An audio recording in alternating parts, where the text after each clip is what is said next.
gouvernement qui est au pouvoir depuis 2018. Donc, en réalité, dit aujourd'hui que si Kamto participe à cette élection, ça va légitimer un gouvernement qui est normalement illégitime. Je dis, ce gouvernement est légitime depuis 2018. Dans ce cas, Kamto n'aurait même pas dû participer à l'élection 2018. Parce qu'il a participé à l'élection 2018. Et on connaît ce qui s'est passé. Il y a eu les 32 PV non émargés que le professeur Alain Foguet tenait en main. Tout le monde a vu et c'est ça qui nous a révoltés.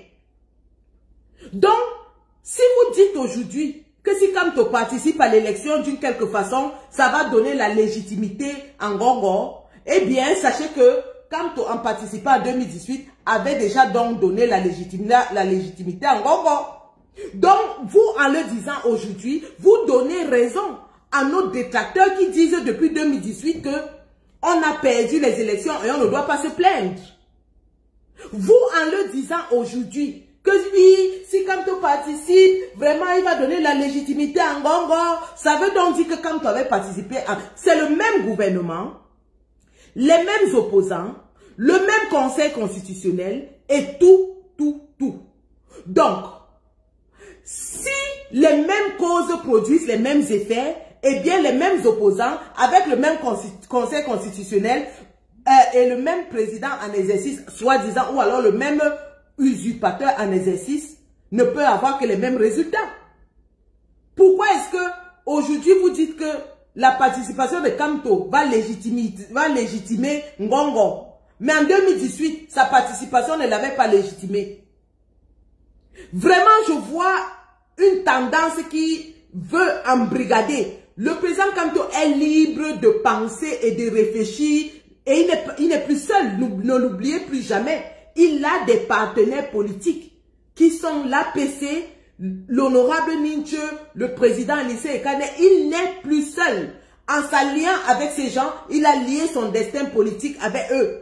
Donc c'est à eux là-bas, ce n'est plus à Kamto seul, c'est à eux, entre eux, les leaders politiques de décider et nous les laissons faire. Si tous ensemble ils décident de participer, ils le feront. S'ils décident ensemble de rester hors de cela, ils le feront. Mais en aucun cas, nous ne devons venir dire au président Kamto que oui, il va légitimer Ngongo, il ne va pas légitimer Ngongo. En ce qui nous concerne, nous les Camerounais, personnellement, je dis, nous avons un devoir historique qui est de lutter contre la dictature de Paul Biya. Nous avons un devoir historique qui est de renverser la dictature de Paul Biya. Et nous savions que renverser la dictature de Paul Biya passera inévitablement par la bagarre. On savait et on sait que renverser la dictature de Paul Biya va passer par la bagarre. Alors tous ceux qui sont là, qui sont en train de chercher les échappatoires, parce qu'ils disent que, ils sont même pas des échappatoires, ils sont en train de décourager le peuple, d'infantiliser le peuple, au lieu de mettre le peuple devant sa responsabilité, qui est qu'il a failli face à un homme. Parce qu'aujourd'hui, on dit oui, le conseil contre Clément Atangana a humilié le président Kamto. Ce n'est pas Clément Atangana qui a humilié Kamto. Parce que Clément Atangana a fait ce pourquoi il est payé de faire. Le président Kamto et le MSC ont une procédure pendante dans les tribunaux contre Clément Atangana. Le président Kamto était parti porter plainte contre Clément Atangana pour le fait qu'il ait participé à une réunion où on demandait que Paul Biya soit candidat, ce qui est contre ses missions. Les avocats de Léon Télé Onana ont rappelé ça au Conseil constitutionnel. Lorsque l'avocat de Léon Télé Onana prend la parole, il dit à Clément Atangana que Clément Atangana ne devrait même pas être assis là, parce que la loi dit que lorsqu'un président de conseil constitutionnel est contesté, on le met d'abord de côté. Donc le président Kamto, en allant à ce conseil constitutionnel, sait qu'il s'en va contre quelqu'un à qui il a porté plainte et la plainte est dans les tribunaux. Le président Kamto sait que là où il va au conseil constitutionnel, sauf miracle, Clément Atangana va chercher à l'éliminer. Vous voulez dire que le président Kamto est naïf et qu'il espérait un miracle de Clément Tangana? Non. Le président Kamto savait très bien que là où il partait en territoire ennemi. Il savait qu'il part en territoire ennemi. Il a porté plainte contre 2 membres du Conseil constitutionnel.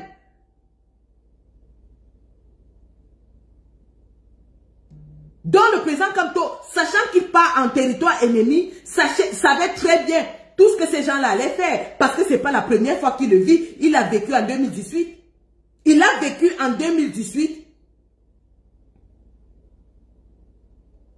avec les 32 PV non émargés que tout le monde a vu et qui a causé notre révolte. Donc lorsque le président Kamto s'en va là-bas, ce n'est pas parce qu'il partait en espérant que Clément Tangana va le laisser passer. Il savait que Clément Tangana allait le bloquer. Mais ce qu'il ne savait pas, c'est que le peuple allait le lâcher. Ce n'est pas Clément Tangana qui l'a humilié, c'est le peuple camerounais qui a humilié le président Kamto. C'est le peuple camerounais qui sort par milliers quand il faut porter les beaux habits et venir au meeting. Mais qui est incapable de sortir quand il faut bagarrer. C'est ce peuple qui a humilié le président Kamto.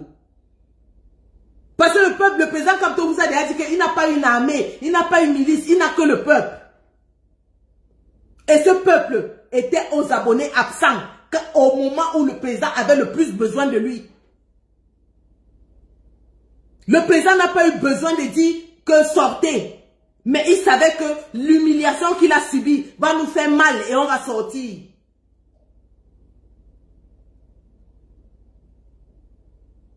Alors vous ne voulez pas venir faire quoi aux Camerounais? Qui a un seul, je dis bien en dehors de Kouagne bien sûr, un seul politicien camerounais qui pense que Clément Tangana peut prononcer quelqu'un d'autre vainqueur. Tout le monde va à cette élection sachant que Clément Tangana va seulement dire que Paul Biya est vainqueur. Tout le monde le sait. D'ailleurs, l'archevêque Monseigneur Cléda l'a dit qu'une élection où on va en connaissant déjà le vainqueur. Parce que tout le monde sait que Clément Tangana ne va prononcer le mot vainqueur que pour Paul Biya. Dans ce cas, si tout le monde sait que Clément Tangana est déjà vainqueur, pourquoi donc déposer les dossiers? Pourquoi participer à l'élection? Donc vous voulez nous dire aujourd'hui que le président Kamto qui a déposé les dossiers pour aller à cette élection allait légitimer Ngongo? C'est ce que vous voulez nous dire? Parce qu'avant qu'il ne soit éliminé, il était dans le processus. Vous voulez donc donner raison aux gens qui disaient que Kamto est venu légitimer Ngongo? Le président Kamto, en allant là-bas, savait très bien ce qui allait se passer. Vous n'allez pas venir faire croire aux gens aujourd'hui que participer à cette élection, c'est légitimer Ngongo. Parce que dès le départ, tout le monde sait que le ELECAM, le Conseil constitutionnel, tous ces gens fonctionnent pour Paul Biya et pour Ngongo. Mais nous savons aussi que l'élection, justement, servira de motif. L'élection donnera le motif, le carburant pour donner de l'énergie à ce peuple. Parce que nous savons tous, vous et moi, que le peuple ne se lève pas spontanément, sauf si vous l'ignorez. Parce qu'il y a des gens qui se disent acteurs politiques, mais parfois il est lieu de se demander s'ils sont vraiment des acteurs politiques. Tout observateur de la scène politique sait que le peuple ne se lève pas spontanément. Il a besoin d'un leadership. En Côte d'Ivoire, il y a eu le leadership dans les rues. Il y a eu le leadership dans les discours. Mais les mêmes gens nous disent aujourd'hui que, oh, est-ce qu'en Côte d'Ivoire, vous avez vu la police, on a arrêté personne, on a tapé personne, il n'y a pas eu la police, il n'y a pas eu ceci. C'est pour ça qu'ils sont sortis beaucoup en Côte d'Ivoire. Donc, pour justifier le fait que en Côte d'Ivoire, oui, comme il n'y a pas la police, on n'a arrêté personne, les gens sont sortis. Et au Cameroun, on veut donc justifier l'inertie du peuple et de dire que c'est parce que la police sort, c'est parce qu'à Tanganyika met la police que les gens ne peuvent pas sortir. Eh bien, je vais vous montrer, vous, ces charlatans, qui venez endormir le peuple. Parce qu'on vous voit venir. On sait très bien qu'aucune dictature n'est tombée au monde sans que le peuple ne soit inclus dans l'équation. Vous êtes en train de vouloir dire au peuple qu'il aille se reposer, qu'il aille dormir et qu'on va trouver une formule magique pour chasser Paul Biya sans que le peuple ne lève un petit doigt. Et vous savez que c'est impossible. Mais vous voulez entraîner le peuple dans l'endormissement. Vous êtes les agents d'endormissement du peuple. Vous êtes les agents d'endormissement du peuple.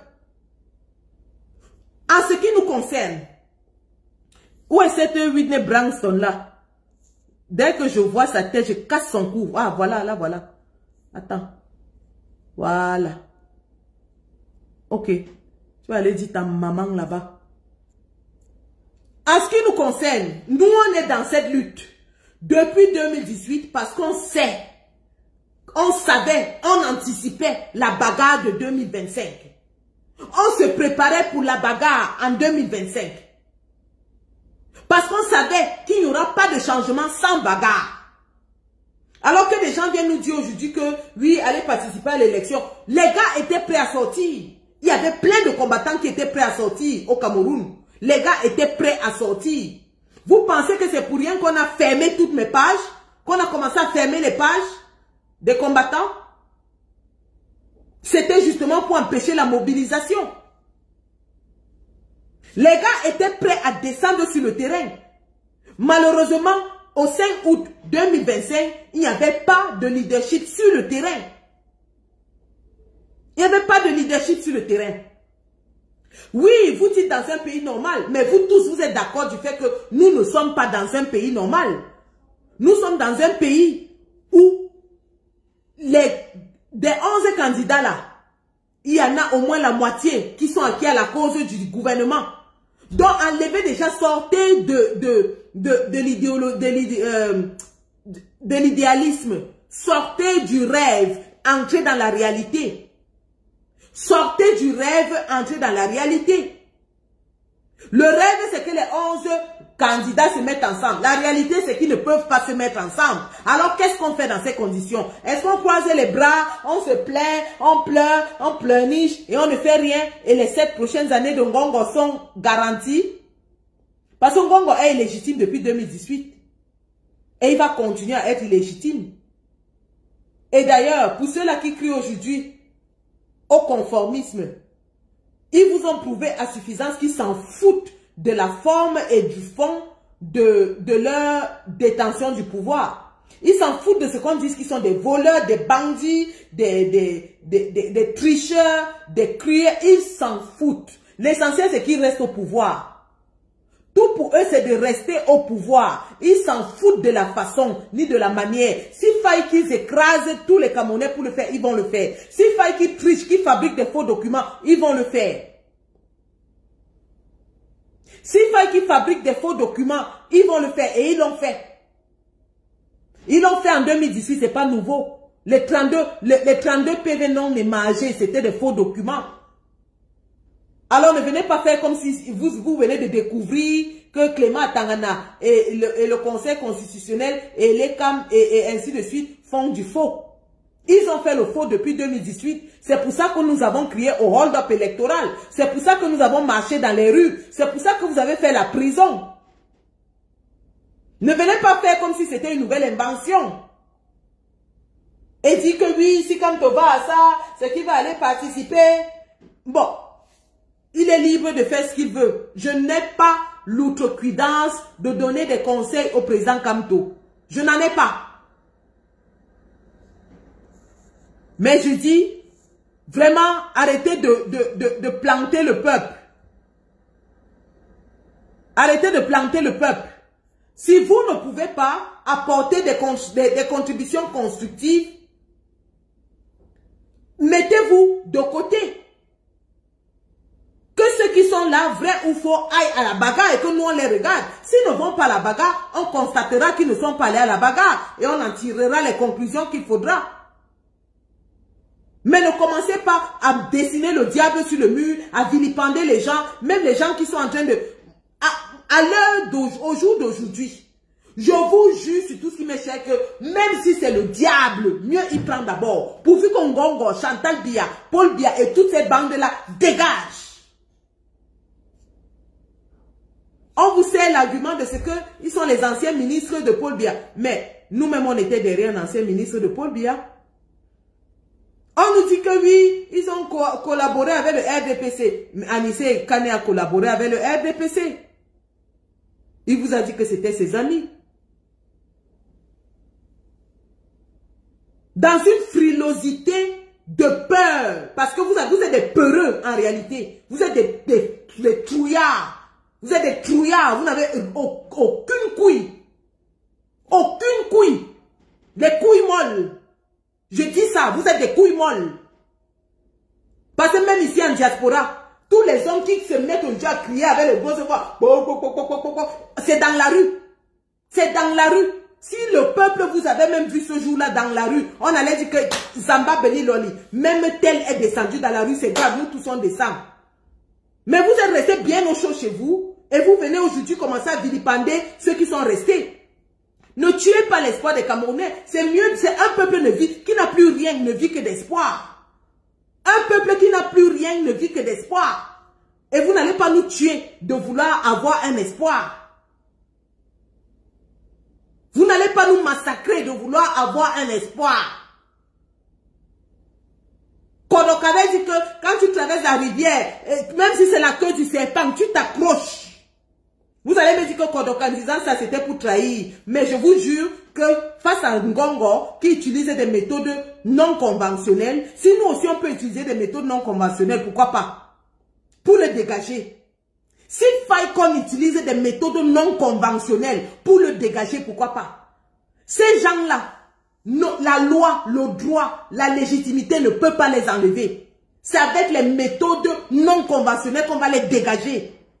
C'est de ça qu'il s'agit. C'est de ça qu'il s'agit. Si cette élection qui sert normalement de prétexte pour une révolte populaire, parce que le but d'aller aux élections, c'est quoi? C'est de faire participer le peuple. Le peuple a commencé à participer en s'inscrivant, en prenant de son temps pour s'inscrire sur les listes électorales.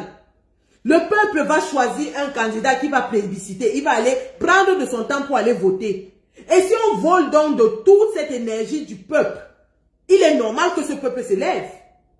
Et ça se fait comme ça partout. Si on vole l'élection du peuple, le peuple a le droit, la légitimité de se lever.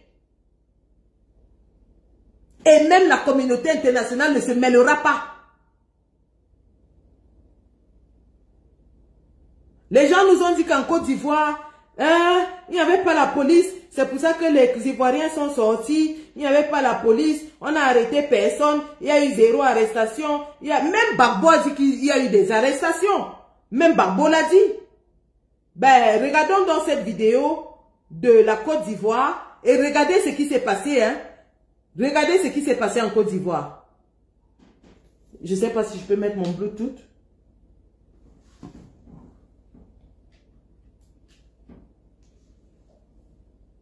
Ça, c'est la dernière marche qui a eu lieu en Côte d'Ivoire. Ah, c'est pas chargé, hein.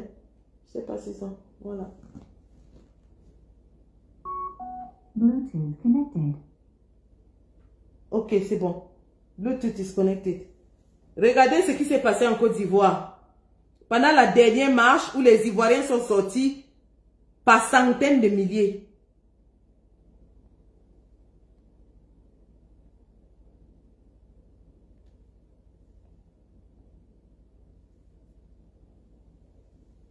Vous voyez ça?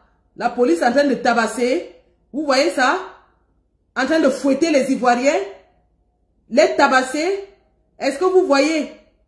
La police en train de les matraquer. Mais ils résistent. Parce qu'ils sont en nombre. Ils résistent parce qu'ils sont en nombre puissant. Vous voyez ça? Regardez les mamans qui ont mis le matelas au sol. On les fouette. Ça c'est en Côte d'Ivoire, hein?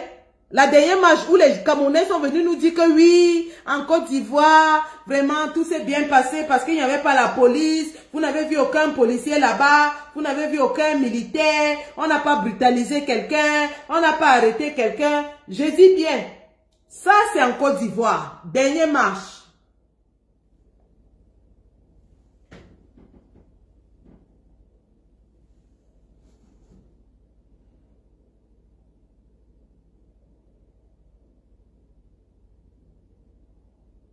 Voilà ce qu'on appelle un peuple debout. Face au coup de matraque, il résiste. Face au coup de matraque, le peuple ivoirien a résisté. Les voilà, voilà ce qu'on appelle un peuple debout.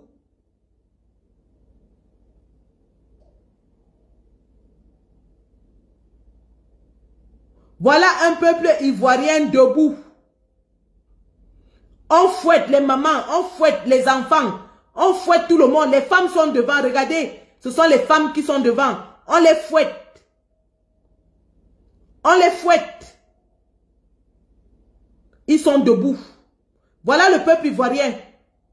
Voilà le peuple ivoirien. Est-ce que vous avez vu?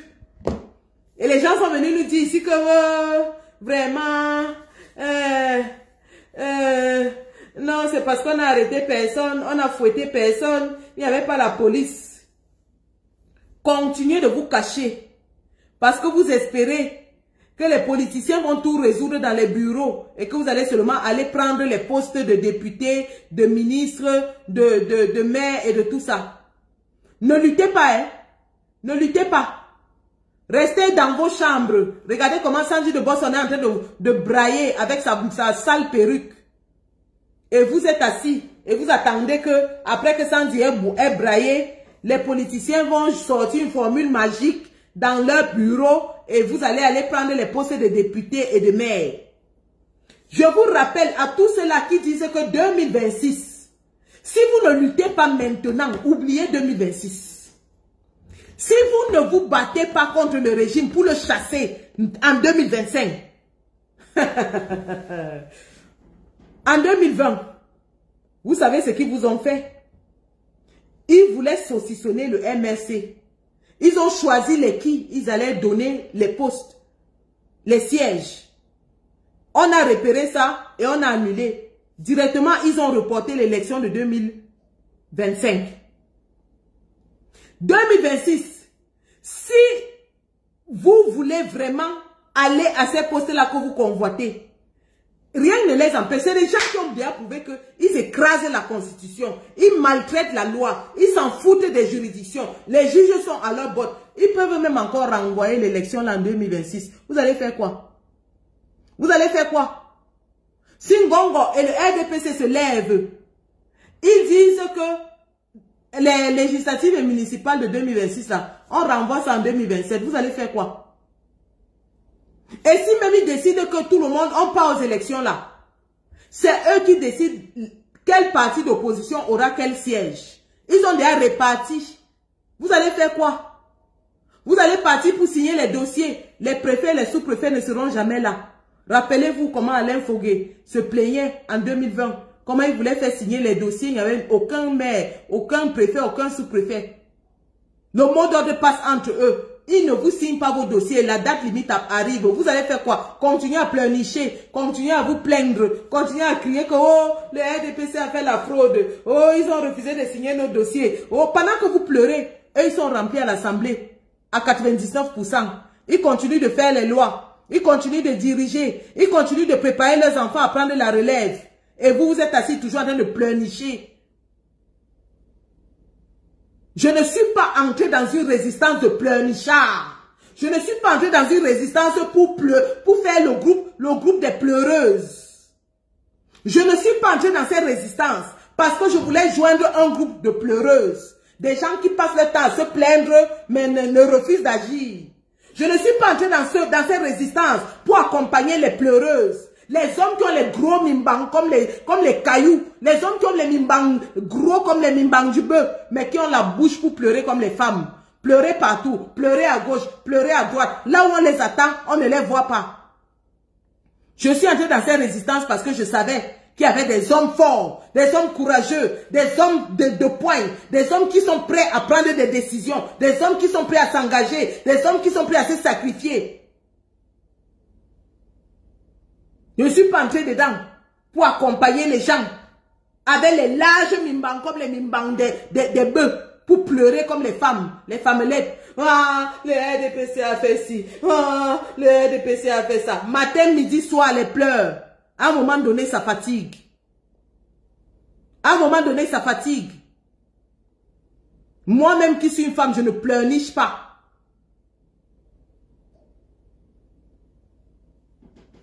On est entré dans cette résistance pour agir et non pour accompagner la fraude avec les pleurs.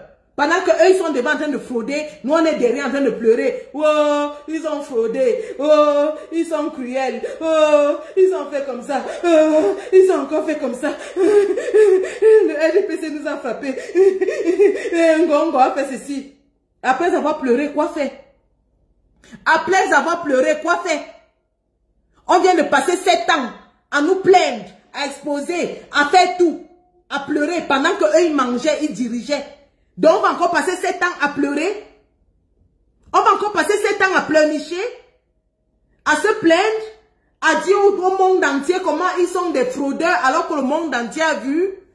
Quelle autre preuve voulez-vous apporter au monde entier que les gens n'ont pas vu? Quelle autre preuve voulez-vous apporter au monde entier que personne n'a vu? Le piratage du site du MINAT a été commenté sur toutes les chaînes jusqu'à RFI partout. Tout le monde a commenté le piratage du site du MINAT.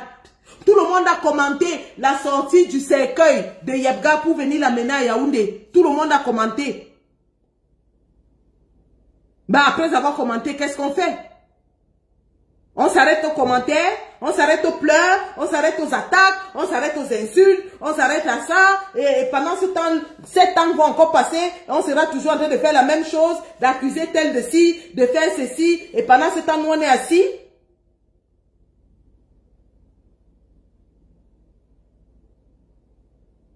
Pendant ce temps, nous on est assis. Je dis non. Nous n'avons plus rien à perdre. Que ce soit l'humiliation, que ce soit la dignité, que ce soit la légitimité, le monde entier sait que nous avons mené une résistance de front pendant plus de 7 ans. Le monde entier nous a vu lutter pendant plus de 7 ans. L'humiliation serait d'être accusé en 2026, lorsque Ngongo va retourner au pouvoir, d'avoir fragilisé l'opposition, d'être à l'origine, d'être la cause du chaos du Cameroun. Parce que la pauvreté du peuple camerounais va s'accroître à partir de 2026. Vous avez vu tous les crédits qui sont déjà en train de prendre. Paul Biya est encore allé demander un crédit de 300 milliards pour construire la route de Douala-Yaoundé, dit-il. Sans compter les 3000 milliards qui viennent d'être accordés par le FMI. Sans compter les 500 milliards que Motazé était allé chercher aux États-Unis. Toutes ces dettes-là, c'est à partir de janvier que le peuple va commencer à rembourser. Et chaque fois que le peuple souffrira, on nous accusera d'être à l'origine. Et croyez-moi, ça va effacer toutes nos années de lutte. Les gens ne se souviendront que de ce que nous avons lâché le peuple au moment où il avait besoin de nous. Les gens ne se souviendront que de ce que nous avons été lâches. Les gens ne se souviendront plus de nos sacrifices. Mieux, moi Sandy, je donne encore mon quitus, mon crédit, ma lutte à quelqu'un et que cette personne me trahisse. Au moins, on ne m'accusera pas d'avoir été égoïste. Au moins, on ne m'accusera pas d'avoir été nombriliste. Si cette personne trahit, alors que nous lui avons donné notre quitus, notre lutte, alors c'est cette personne qui répondra devant le peuple. On dira que nous avons tout fait. Même lorsque nous n'avions plus le devant de la scène, on a quand même porté quelqu'un et on l'a mis. Parce qu'on voulait le bien de notre peuple. Parce que nous avons reconnu, et tout le monde reconnaît, que 2025, il y a toutes les conditions qui sont réunies pour faire partir le tyran. Et nous avons laissé passer cette occasion parce que nous n'étions pas devant. Et c'est ce que l'histoire retiendra. C'est ce que les livres d'histoire retiendront. Tout le monde crie aujourd'hui à l'unité des opposants. Tout le monde reconnaît qu'il faudrait une union des opposants. Même si ce n'est pas tous les opposants, il faut qu'il y ait une forme d'union. Alors si nous, et je parle intuitif personnel, je m'adresse à moi-même, si nous décidons de croiser les mains et d'observer, parce que nous avons peur de nous salir, parce qu'on a peur que comme eux, ils ont les caca sur eux, ils vont nous contaminer leur caca, et nous, on va sentir mauvais. Sachant que nous allons rester avec le vêtement propre, mais notre histoire sera salie pour le reste de notre vie. Notre histoire sera salie pour le reste de notre vie. On dira que c'est nous qui avons permis que le tyran reste. Parce qu'on était trop orgueilleux. On était trop égoïste. On était trop individualiste. L'histoire retiendra ça. Et Dieu seul sait que Sandy de Boston, j'ai tous les défauts de la terre. J'ai tous les défauts jusqu'à... On a même ajouté que à Kabozout. Mais être égoïste là, c'est même pour ça que je suis à Kabozout. Égoïste là, jamais. Je ne suis pas dedans. Ma première qualité, c'est que je suis généreuse. C'est pour ça que je sacrifie mes enfants. Pour les enfants des femmes qui sont au Cameroun. Nous sommes à quelques semaines d'une date historique dans l'histoire de notre pays. Que faisons-nous? Ça, c'est la vraie question. On a acté tout ce qui s'est passé avant, mais maintenant, que faisons-nous? Que faisons-nous? Que faisons-nous? Allons-nous rester les bras croisés et regarder le film pour après dire quoi aux Camerounais? Pour leur dire quoi? Pour dire quoi aux Camerounais après?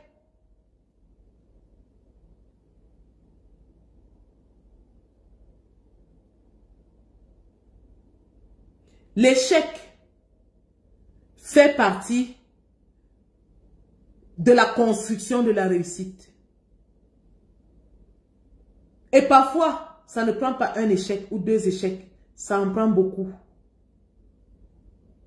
Ce qui fait la différence entre les vainqueurs et les vaincus, c'est que les vainqueurs savent apprendre de leurs échecs.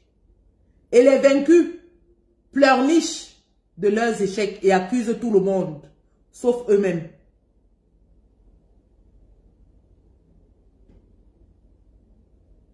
Le vainqueur apprend de ses échecs et les corrige. Le vaincu s'apitoie sur son sort. Voilà ce qui fait la différence entre les champions et les rampants. Et je refuse d'être de ceux-là qui vont s'asseoir et regarder. Je dis bien, je refuse de m'asseoir et de regarder, de lancer les petits cailloux, d'insulter, de critiquer et de ne rien faire. Je refuse.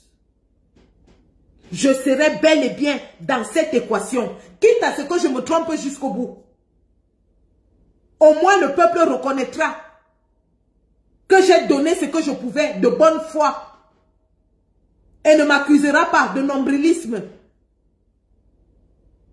d'individualisme, d'égoïsme.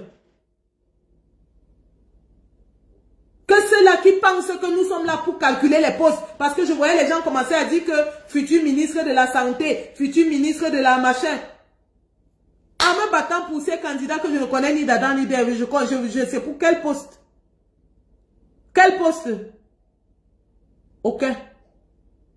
D'ailleurs, il n'y a aucun poste au Cameroun qui peut me payer plus que mon petit poste d'infirmière au UK.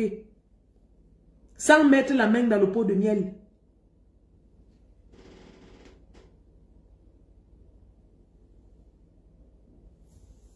Donc, c'est de ça qu'il s'agit. Et vous allez remarquer que ce ne sont que les agents du RDPC qui viennent aujourd'hui, qui sont plus indignés. Les agents du RDPC sont très indignés que nous puissions apporter un soutien à un quelconque candidat. Ils nous crient aujourd'hui que, oh, mais ça vous aviez dit hier que c'était un voleur. Mais ça vous aviez dit hier que c'était un ceci. Après, avant-hier, vous aviez dit que c'était un cela. Oui, on l'a dit. La politique est dynamique et les hommes changent. Il n'y a que les imbéciles qui ne changent pas. Il n'y a que les imbéciles qui restent figés comme la pierre. Aninser Ekane en est un exemple. Exemple d'un homme qui a changé. Et que nous, tous ensemble ici, avons créé qu'il est héros national. Donc je dis, arrêtez de vouloir manipuler, influencer la décision du président Kamto. C'est un homme hyper intelligent, très très intelligent, et qui a le bien-être de son peuple à son cœur. Il a dit qu'il ne se prononce pas et on respecte ça parce qu'il est meurtri. Donnez-lui le temps de se refaire. Ne venez pas mettre la pression sur lui. Ne mettez pas la pression sur lui. Donnez-lui le temps de se refaire et de voir clair.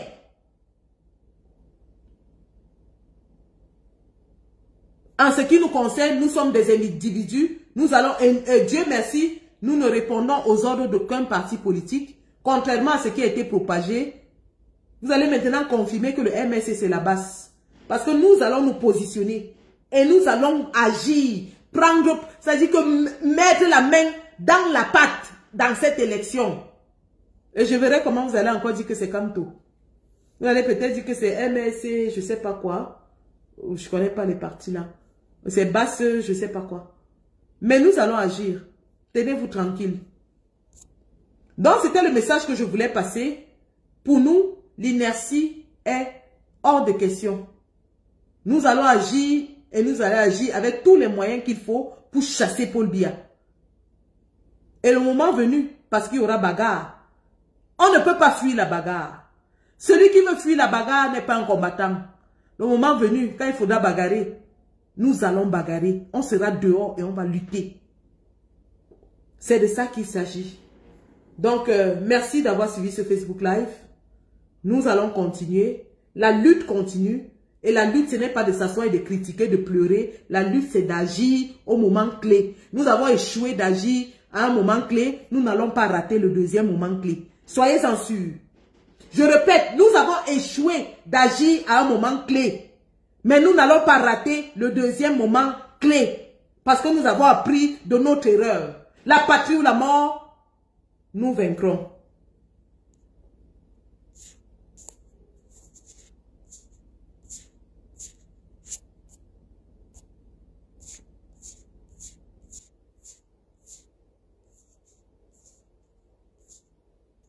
Il y a quelqu'un que je veux bloquer, mais que je ne vois plus.